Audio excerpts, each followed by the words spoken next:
Alhamdulillah, bapak-bapak, ibu-ibu, sampai kita lagi ke pengajian rutin bulanan kita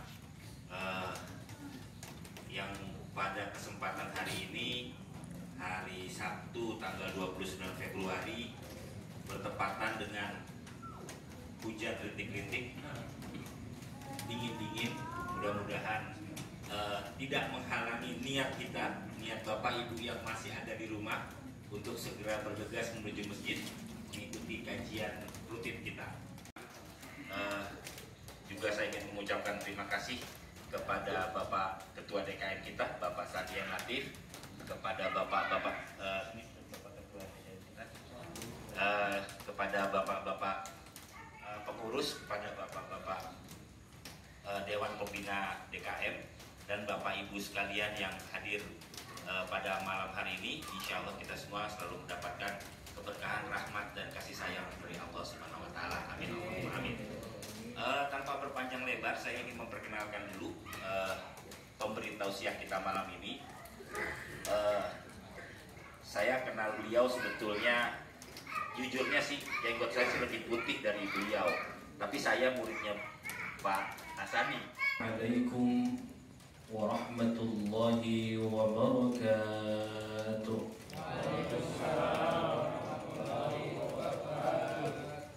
Hadir ibu-ibunya, hadir di luar ya. Alhamdulillah. Alhamdulillah wa kafa, wassalatu wassalamu ala sayyidil Mustafa wa ala alihi wa sahbihi ala as-sidqi wal wafa. Ashhadu an la ilaha illallah wa ashhadu anna Muhammadan abduhu wa rasuluh la nabiyya wa la rasula ba'da. Allahumma salli wa sallim ala sayyidina Muhammadin wa ala alihi wa sahbihi ajma'in.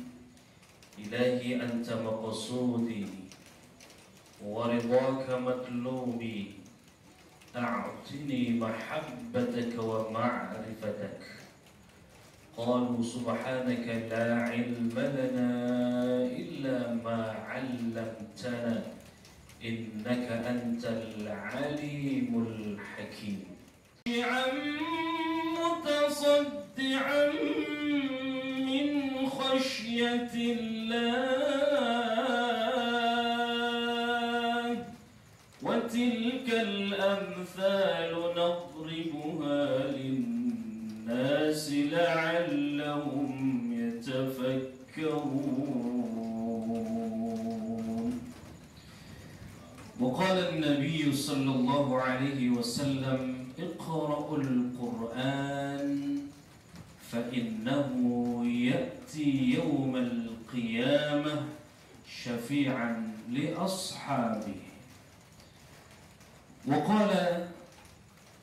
وقال النبي صلى الله عليه وسلم أيضا من قرأ حرفا من كتاب الله فله حسنة والحسنة بعشر أمثالها ولا أقول ألف لام ميم حرف. صدق الله العظيم وصدق رسول الله الكريم ونحن على ذلك من الشاهدين والشاكرين والحمد لله رب العالمين. حضرين معاشر المسلمين جماعة صلاة عشاء مصلى Masjid As-Sofa. Ini serasa saya lagi di puncak ini. Ini di antara karya saya, Diskursus Muhasabah Al-Quran. Jadi satu keilmuan dalam ulumul Quran. Dan ulumul Quran itu ibarat kalau mau masuk ke rumah, kuncinya adalah ulumul Quran dalam memahami Al-Quran. Jadi tidak langsung kita memahami Quran, tidak. Ada alatnya. Salah satu alatnya adalah ulumul Quran. Nah, salah satu pembahasan ulumul Quran dari sekian banyak puluhan kunci untuk membuka Al-Quran itu satu kajian saja, namanya Munasabah Al-Quran. Nah, disertasi saya itu kurang lebih saya tulis 500 halaman, belum kelar juga. satu kajian. Subhanallah ya, betapa lautan dalam samudra Al-Quran itu tidak akan selesai meskipun kita akan bahas puluhan tahun, bahkan sampai akhir hayat kita. Semakin mendalami Al-Quran, maka semakin asyik kita dibuat oleh Al-Quran. Satu kali kita membaca Al-Quran tentu berbeda dengan 10 kali kita membaca Al-Quran. Pemahamannya menjadi berbeda. Puluhan tafsir tidak cukup. Tafsir Indonesia saja, kalau penelitian Howard Fitzgerald itu ada 48 karya tafsir Indonesia. Kapan kita mau mengkajinya? Yang kita tahu tafsir Al-Azhar. Sudah bacakan ayatnya. Kebetulan tadi siapa yang imam tadi? Begitu deh, Masya Allah. Jadi langsung saya kutip itu ayatnya. Kata Al-Quran, surah Al-Hashr, ayatnya berapa itu? Ayat 21. Al-Hashr ayat 21. Bagaimana bunyinya tadi? Lau anzalna hadzal Qur'an ala jabalin la ra'aitahu khashi'an mutasaddi'an min khashyatillah wa tilkal amthalu nadribuha linnas wallahu linnas la'allahum yatafakkarun.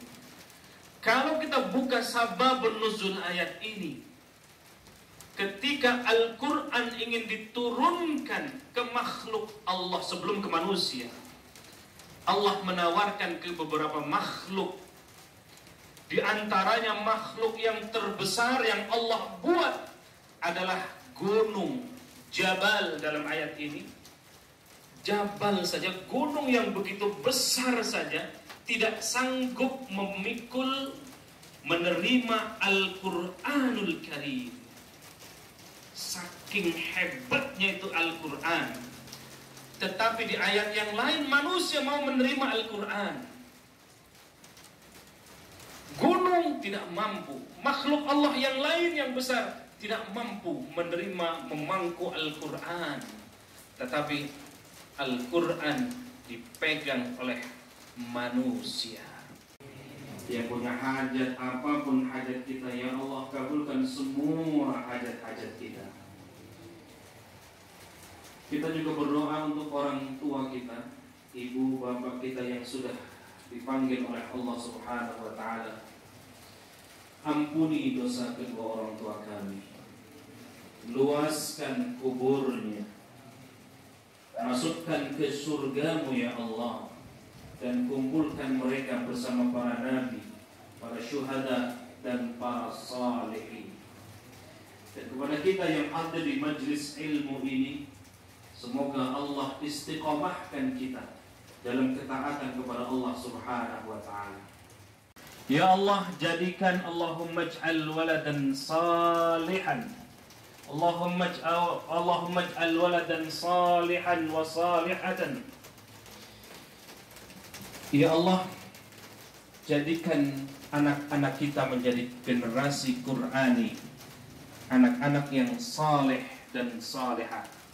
Dan terus kita berdoa kepada Allah Subhanahu wa Ta'ala, kapanpun, dimanapun, andai Engkau akan wafatkan kami, dan wafat kematian adalah hak, pasti benar, pasti terjadi. Ya Rabb, wafatkan kami dalam keadaan husnul khatimah. Wafatkan kami dalam mengucapkan kalimat La ilaha illallah Muhammadur Rasulullah sallallahu alaihi wasallam. على هذه النية ولا كل نية صالحة وإلى حضرة النبي المصطفى شيء الله لهم الفاتحة. أعوذ بالله من الشيطان الرجيم. بسم الله الرحمن الرحيم. الحمد لله رب العالمين الرحمن الرحيم مالك يوم الدين إياك نعبد وإياك نستعين اهدنا الصراط المستقيم صراط الذين أنعمت عليهم غير المغضوب عليهم ولا الضالين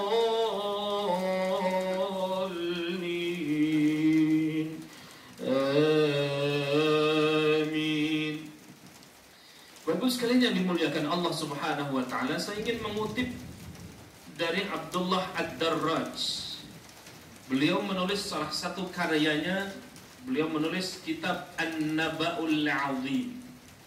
Di karya itu Abdullah Ad-Darraj atau Abdullah Ad-Dirraj mengungkapkan satu ungkapan yang sangat dalam. Kata beliau, Al-Quran itu laksana mutiara. Al-Quran huwa kalamullah. Yang pertama, Al-Quran adalah firman Allah. Kalau ada yang mengatakan bahwa Al-Quran adalah ucapan Muhammad, bikinan Muhammad, maka sudah otomatis ini bukan Quran. Atau ada misalnya yang berpendapat saya mendapatkan wangsit, apakah itu bentuk hurufnya atau suaranya, yang membentuk ini adalah firman Tuhan, maka itu juga salah, pasti bukan Quran. Kalamullah, tidak ada selain Al-Quran adalah kalamullah. Yang kedua, Al-Mu'jizu. Al-Quran itu bernilai mu'jizat. Dari sisi sastra, Al-Quran bernilai mu'jizat. Alif Lam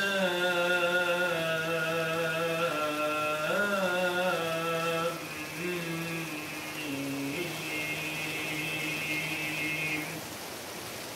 14 abad yang lalu itu, Bapak sekalian yang dimuliakan Allah Subhanahu wa taala, bangsa Arab itu sudah maju. Paling tidak sudah dikenal dari dua aspek. Apa dua aspek ini?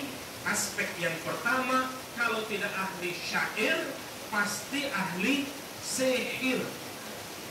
Kalau tidak ahli syair, pasti ahli sihir. Ada malaikat Harut Marut juga mengembangkan sihir. Ketika Nabiullah Ibrahim, kenapa Nabiullah Ibrahim Nabiullah Musa melempar tongkatnya menjadi ular, itu juga dalam rangka menangkal sihir-sihir yang ada. Jadi kalau hari ini ada yang mengembangkan syair, ada yang mengembangkan sihir, itu sudah dari sononya. Kesenangan mereka itu gitu. Wan ahad, Masya Allah. Dal.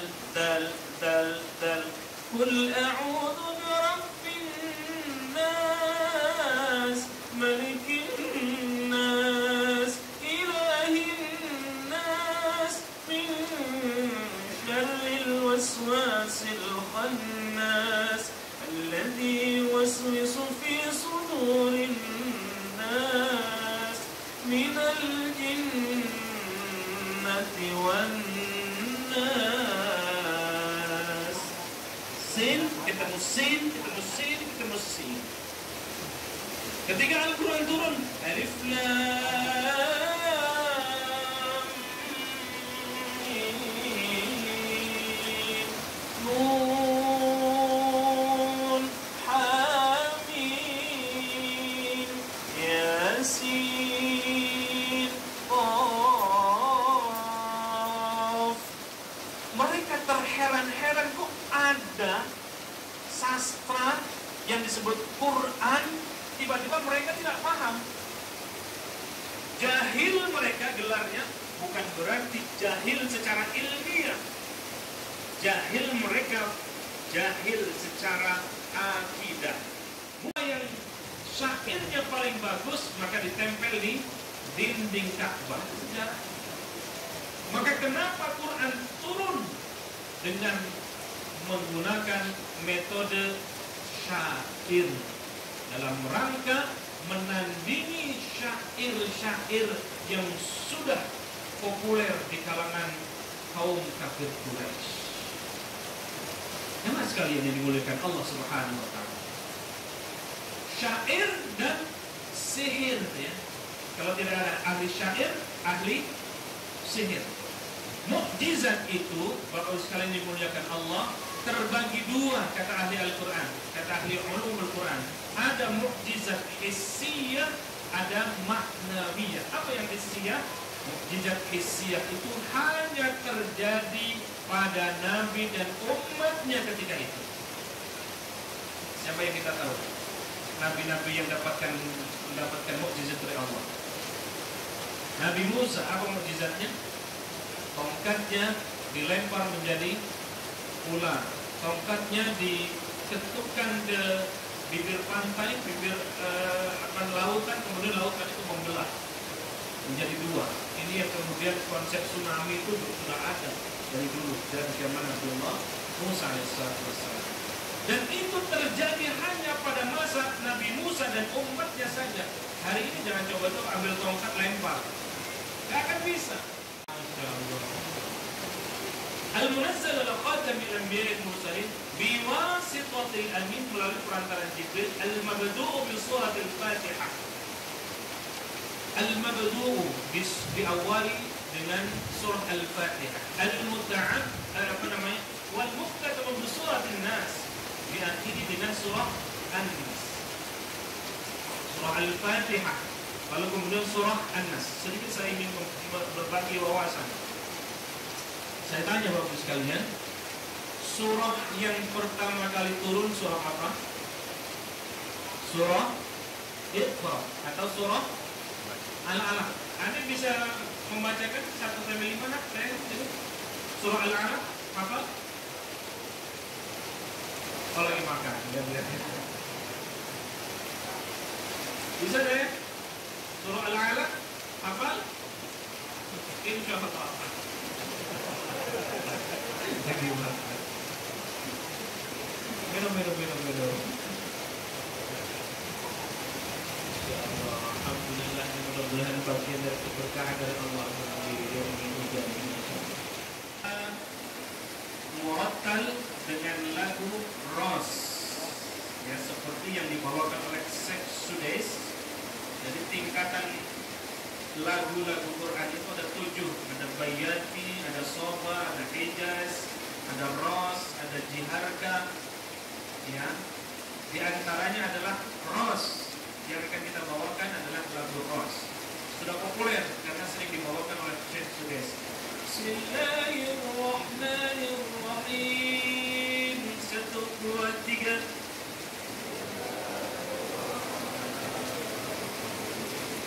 Iqra bismi rabbikal ladzi khalaq.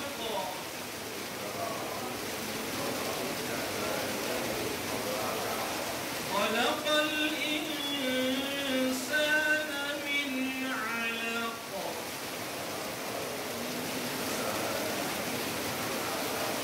Iqra wa rabbukal akram.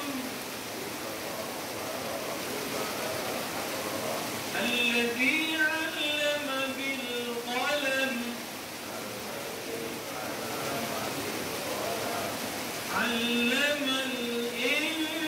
الإنسان ما لم يعلم.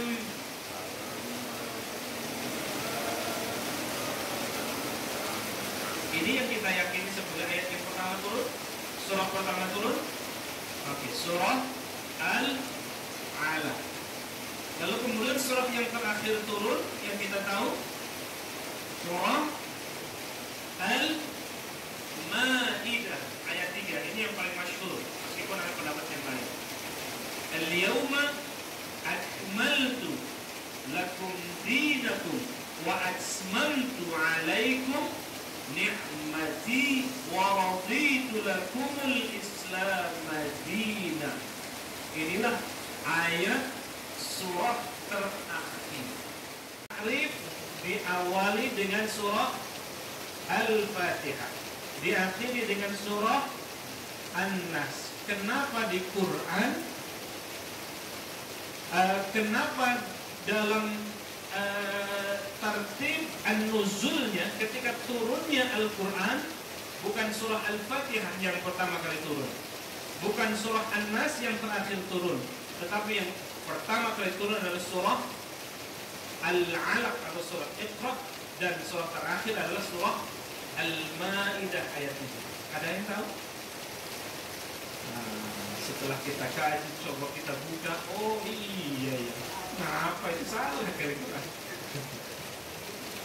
Maka keraguan itu juga persis ditanyakan oleh orientalis pengkaji Quran tapi non-muslim.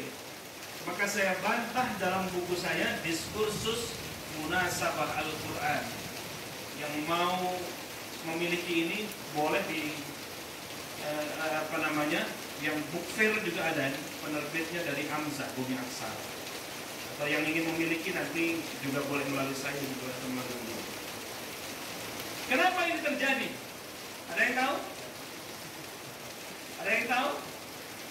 Tartibun nuzul wa tartibul ayat, susunan Al-Quran secara nuzulnya, secara turunnya, wa tartibul ayat, tartibus suwar wa tartibul ayat, ini ada dua pendapat. Susunan Al-Quran dari sisi turunnya, dari sisi surah dan ayat ada dua pendapat. Yang pertama adalah pendapat bahwa Al-Quran secara tertibnya, runtutannya ini bersifat tauqifi. Tauqifi itu sudah bersumber dari Nabi. Yang kedua, susunan Al-Quran baik surah maupun ayat, pendapat yang kedua adalah ijtihad. Maka ada tim perumus Al-Quran yang diketuai oleh Zaid bin Thabit. Baqarah, apa? Ulang. Al-Baqarah sampai ketemu surah Al-Anfal dan At-Taubah. Al-Baqarah, Al-Fatihah. Jangan main HP. Ini nanti diketawain sama anak madrasah. Al-Fatihah, Al-Baqarah, Ali Imran, An-Nisa, Al-Maidah,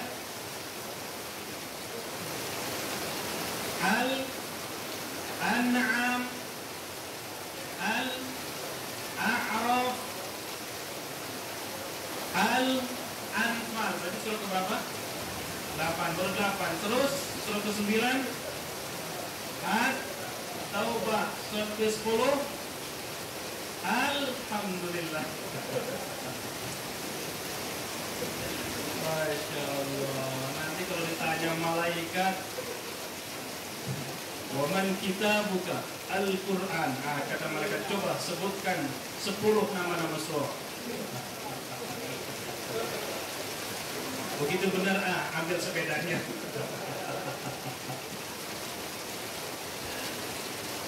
Masya Allah. 114 surah.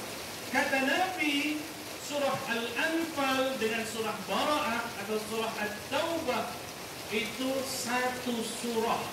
Kenapa surah At-Taubah tidak didahului dengan basmalah? Karena konteks surah Al-Anfal itu tentang peperangan. Begitupun dengan surah At-Taubah, sama-sama peperangan. Kalau begitu, ada yang berpendapat jumlah surah itu bukan 114 surah, tetapi 100, bukan saya yang ngomong. Ya. Ini menandakan bahwa ijtihad dari tim perumus itu dominan. Belum lagi ayat, Masya Allah, ayat, jumlah ayat. Kita mulai dari surah Al-Fatihah berapa ayat? 7. Ada pendapat lain? 6. Ada yang 6, ada yang 7. Dua-duanya benar. Berapa ayat yang kita tahu? Enaknya 6. Meskipun gak pernah ngitung kita. Sesekali ya usia kita ini sudah gak muda lagi, hitung satu persatu. Tentang Isra. Ya, Isra itu apa sih? Perjalanan Nabi Muhammad SAW dari Masjidil Haram ke Masjidil Aqsa, itulah Isra. Kalau Mi'raj, naiknya Nabi Muhammad SAW dari Masjidil Aqsa sampai ke Sidratil Muntaha, sampai melewati langit pertama, sampai ke langit ketujuh, sampai ke Rafraful A'la, sampai bertemu dengan Allah Subhanahu wa Ta'ala. Itulah Mi'raj. Di surah Al-Isra itu cerita tentang Isra saja atau Mi'rajnya juga ada di situ, atau Isra Mi'raj ada di situ. Coba lihat. Isra saja atau dengan Mi'rajnya? Subhanalladzi asra bi'abdihi lailan minal masjidil haram ila al-masjidil aqsa alladzi barakna hawla linuriyahu min ayatina. Yakin? Yakin? Harus yakin. Isra. Mi'rajnya di mana? Mi'rajnya Bapak sekalian ternyata adanya di surah An-Najm ayat 1 sampai 12 beserta ulumul Qur'annya, hafal hadis beserta mustalah hadis, ulumul hadis dan seterusnya. Masya Allah, panjang. Jangan kemudian tiba-tiba muncul di media. Sekarang YouTube, siapa pun bisa punya channel YouTube. Tapi siapa yang bisa mempertanggungjawabkan keilmuannya? Bapak sekalian, kita lanjutkan tadi sudah muncul 9 ya. Tidak terasa. Ketika Nabi Mi'raj ya, dan mendapatkan perintah dari Allah untuk sholat 50 waktu. Nabi turun langit pertama, langit kedua. Di langit kedua, Nabiullah Muhammad SAW bertemu dengan Nabi Musa, mengkonsultasikan hal sholat 50 waktunya.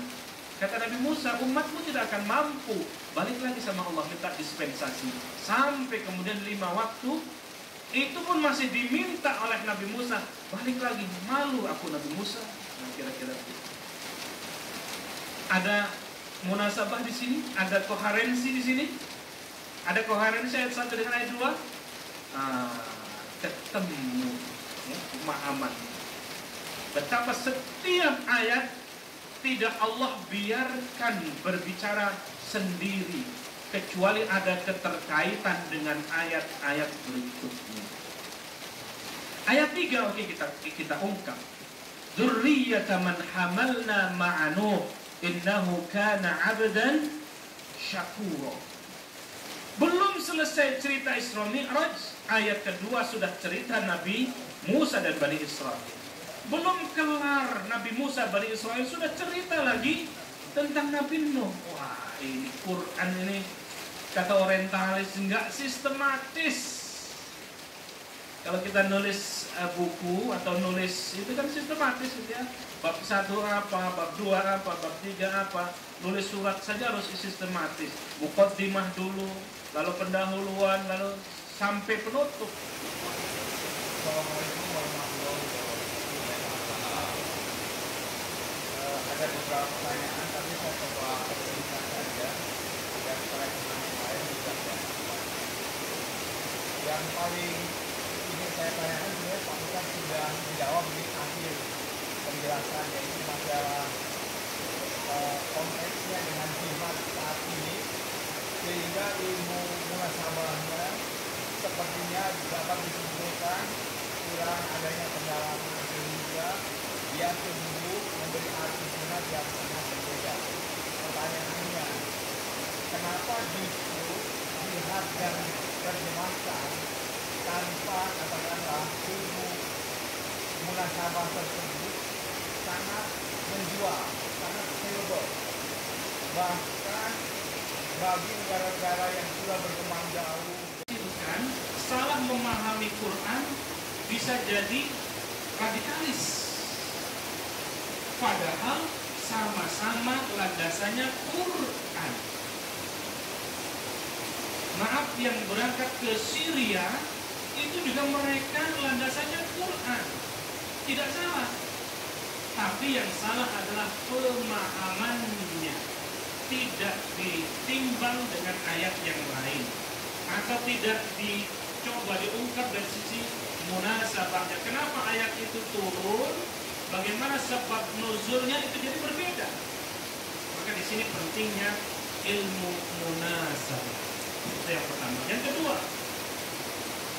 tentang hidup bersama Al-Quran. Pendeknya saya akan tutup, meskipun kalau memang ada kajian lain.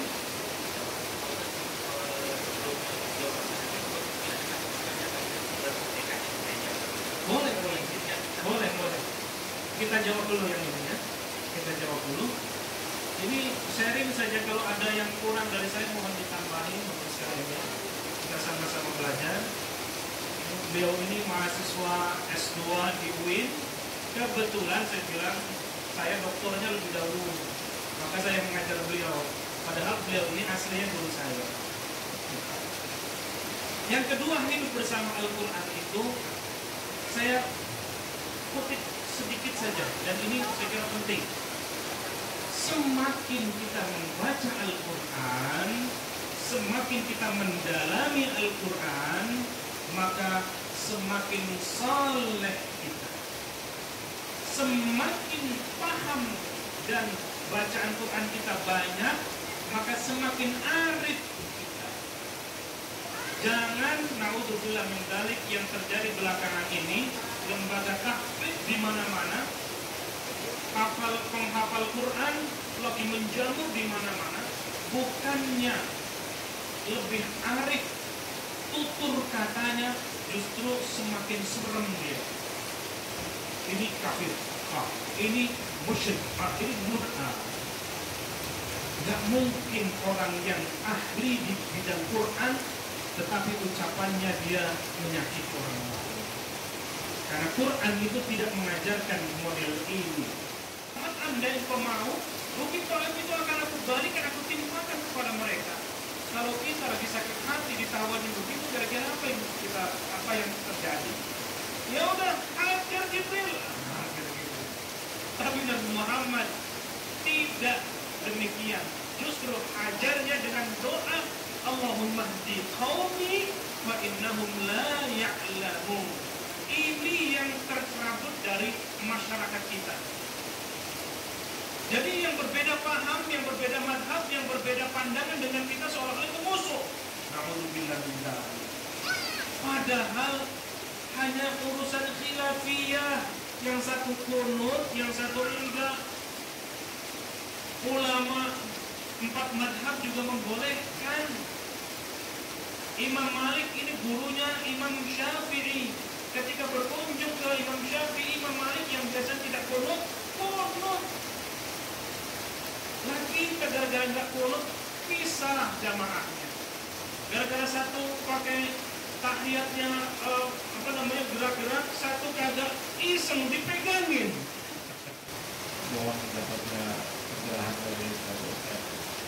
Dari temanya dari Pak, kita sudah semakin yakin bahwa hidup bersama Al-Quran itu begitu indah. Sehingga dari pemahaman sederhana kami, kira-kira harus mulai dari mana belajar Al-Quran ini supaya bisa kita ini semuanya hidup bersama-sama Al-Quran yang sesungguhnya. Apakah kita mulai dari ngaji tahsin dulu, atau kemudian ngaji tafsirnya dan sebagainya? Mohon Assalamualaikum warahmatullahi wabarakatuh. Mau nggak kita dianggap sebagai keluarganya Allah? Mau tidak? Mau dianggap keluarganya presidennya selamat ya. Lah ini mau dicap sama Allah menjadi keluarganya Allah. Ahlullah ay ahlul Quran. Menjadi ahli Al-Quran itu dianggap sebagai keluarganya Allah. Mau sudah keluarga, mau sudah anak, mau apa aja dikasih. Sama istri apa aja dikasih, sama suami apa aja dikasih. Ini kalau sudah jadi keluarga. Ahlullah ay ahlul Quran. Ahlullah, keluarganya Allah adalah keluarga Al-Quran. Ini yang pertama. Yang kedua, Saya ingin menjawab singkat saja. Belajar dari para sahabat Bapak sekalian, menjadi hamalatul Quran, pengamal Al-Quran. Para sahabat itu Bapak sekalian, begitu mendapatkan ayat dari Rasulullah SAW, persis seperti ini, kalau begini, Nabi menerima wahyu langsung disampaikan kepada para sahabat. Para sahabat itu tidak mau melanjutkan ayat itu sebelum dia hafal. Tidak mau beranjak ke hafalan berikutnya sebelum mengamalkan. Inilah hidup bersama Al-Quran, menjadi pengamal Al-Quran. Saya coba satu ayat saja. Betulkah kita sudah menjadi pengamal Al-Quran? Bismillahirrahmanirrahim. Sepotong saja Bismillah dengan nama Allah. Betulkah semua amalan kita, semua ucapan kita, tindakan kita atas nama Allah semua? Insya Allah. Begitu anak yang mau masuk ke perguruan tinggi, yang dicari Allah atau temannya yang jadi rektor. Semua. Bagi yang mau memiliki, silakan. Ini 75.000 harganya. Ke beliau di mobil saya juga ada, atau boleh pesan ke saya sebagai sambung silaturahmi. Kalau yang mau ke IBF Islamic Book Fair juga ada di salah satu penerbit Hamzah Bumi Aksara, penerbit nasional. Allah alhamdulillah, yang benar dari Allah, yang salah sebagai kami saya pribadi. Akhirul kalam alaikum, wassalamualaikum warahmatullahi wabarakatuh.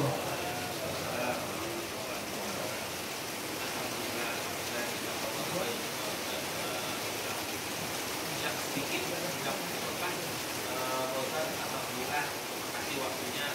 Mudah-mudahan apa yang kita sampaikan oleh Bosan bisa kalau tidak 10 tahun belajar Al-Quran dalam negeri Ikhwan masih belum cukup. Kita dalam 1 jam 15 menit ya rasanya jauh dari cukup. Bila saya tadi lagi mudah-mudahan ini bisa informasi, mudah-mudahan informasikan kalau dan untuk menjadi pilot ilmu pelajaran bagi kita untuk lebih dan terus mempelajari. Mudah-mudahan segala sesuatu yang kita lakukan selalu mendapat ridha Allah. Mari kita tutup majelis ini dengan bacaan Subhanallah, Allahumma wa bihamdika asyhadu an la ilaha illa anta astaghfiruka wa atubu ilaik. Billahi taufiq wal hidayah. Wassalamualaikum warahmatullahi wabarakatuh.